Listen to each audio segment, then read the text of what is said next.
Hoje é dia de Stars Projeto, 3 anos de projeto, a gente está comemorando. Vamos receber a visita do Incas, galera show de bola de Botucatu que tá vindo aqui para dar curtir com a gente esse dia de inclusão.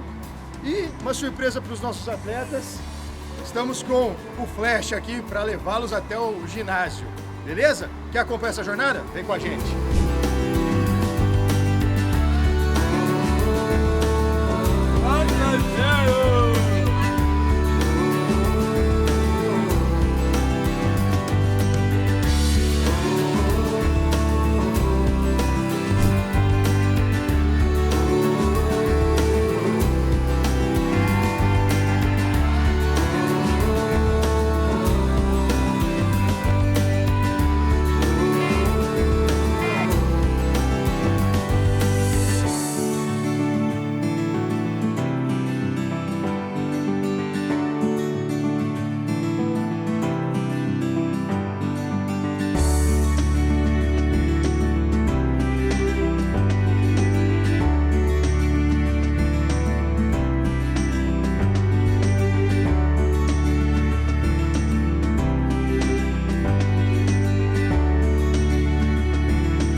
Dentro da minha gestão, fazer parte disso, para mim é um orgulho, porque são coisas tão pequenas, mas que para eles significam tanto.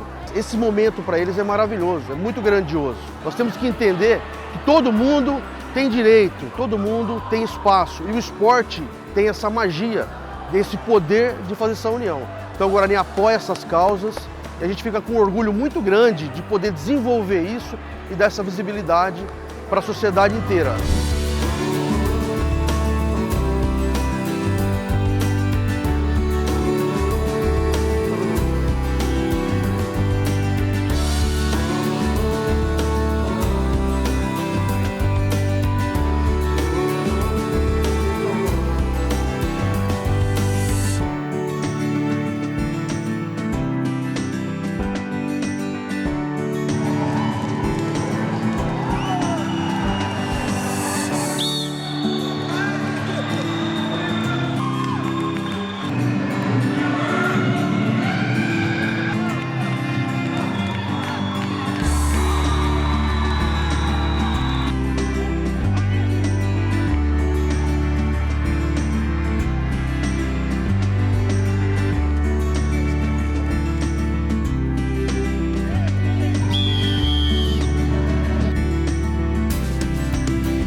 A gente vê a dimensão que é o projeto de vocês, né, o projeto daqui de Campinas do Guarani.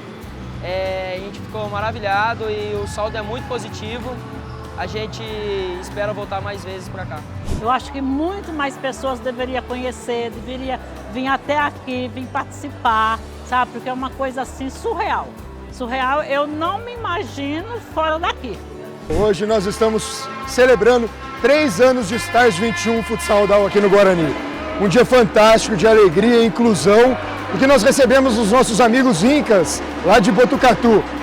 É uma luta muito grande para a gente fazer com que eles estejam onde eles quiserem estar, que eles curtam muito e que tenham essa alegria, e no final quem sai ganhando somos nós. Vamos só agradecer a todas as famílias, a cada um dos nossos atletas, ao Guarani, por poder proporcionar isso para a gente, onde a gente encontra propósito de vida de verdade.